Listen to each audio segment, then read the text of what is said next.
Série O Selo de Deus na Lei.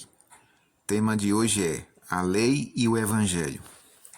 Quando os judeus rejeitaram a Cristo, rejeitaram a base de sua fé. E por outro lado, o mundo cristão de hoje, que tem a pretensão de ter fé em Cristo, mas rejeita a lei de Deus, comete um erro semelhante ao dos iludidos judeus.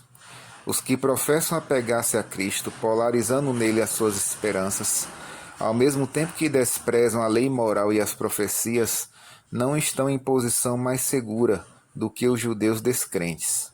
Não podem chamar inteligentemente os pecadores ao arrependimento, pois são incapazes de explicar devidamente o de que se deve arrepender.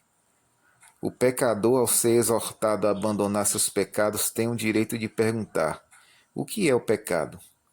Os que respeitam a lei de Deus podem responder: pecado é a transgressão da lei. 1 João 3, verso 4.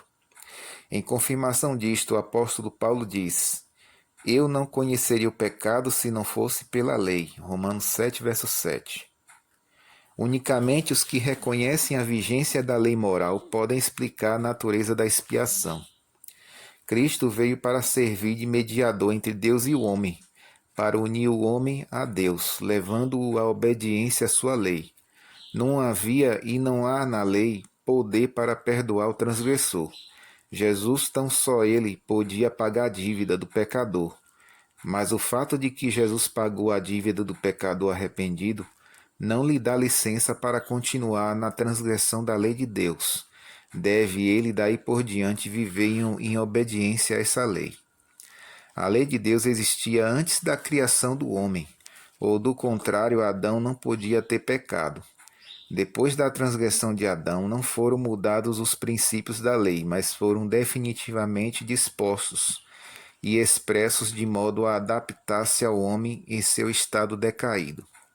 Cristo, em conselho com o Pai, instituiu o sistema de ofertas sacrificais, de modo que a morte, em vez de sobrevir imediatamente ao transgressor, fosse transferida para uma vítima que devia prefigurar a grande e perfeita oferenda do Filho de Deus.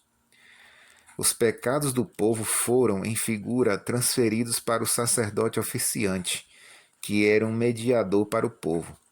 O sacerdote não podia ele mesmo tornar-se oferta pelo pecado e com sua vida fazer expiação, pois era também pecador. Por isso, em vez de sofrer ele mesmo a morte, sacrificava um cordeiro sem mácula. A pena do pecado era transferida para o inocente animal, que assim se tornava seu substituto imediato, simbolizando a perfeita oferta de Jesus Cristo. Através do sangue dessa vítima, o homem, pela fé, contemplava o sangue de Cristo, que serviria de expiação aos pecados do mundo. O propósito da lei cerimonial. Se Adão não tivesse transgredido a lei de Deus, nunca teria sido instituída a lei cerimonial. O Evangelho das Boas Novas foi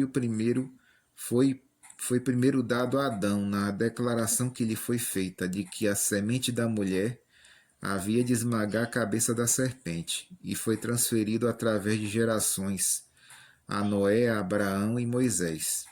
O conhecimento da lei de Deus e do plano da salvação foi comunicado a Adão e Eva pelo próprio Cristo. Entesouraram cuidadosamente a importante lição, transmitindo-a verbalmente aos filhos e aos filhos dos filhos. Assim se preservou o conhecimento da lei de Deus. Os homens naqueles dias viviam quase 1000 anos, e anjos visitavam-nos com instruções providas diretamente de Cristo. Foi estabelecido o culto de Deus mediante as ofertas sacrificais, e os que temiam a Deus reconheciam perante ele seus pecados, aguardando com gratidão a santa confiança a vinda da estrela da manhã que havia de guiar ao céu os caídos filhos de Adão, por meio do arrependimento para com Deus e a fé em nosso Senhor e Salvador Jesus Cristo. Assim, era o Evangelho pregado em cada sacrifício, e as obras dos crentes revelavam continuamente a sua fé no Salvador vindouro.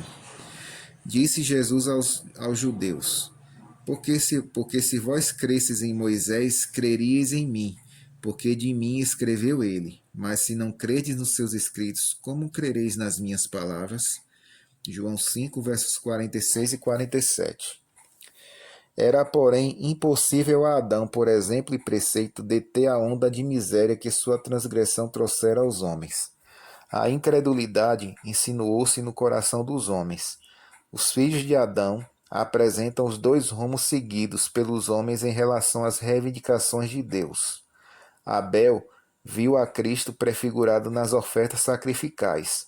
Caim era incrédulo quanto à necessidade de sacrifícios. Recusou-se a discernir que Cristo era tipificado pelo cordeiro morto. O sangue de animais parecia-lhe não ter virtude alguma.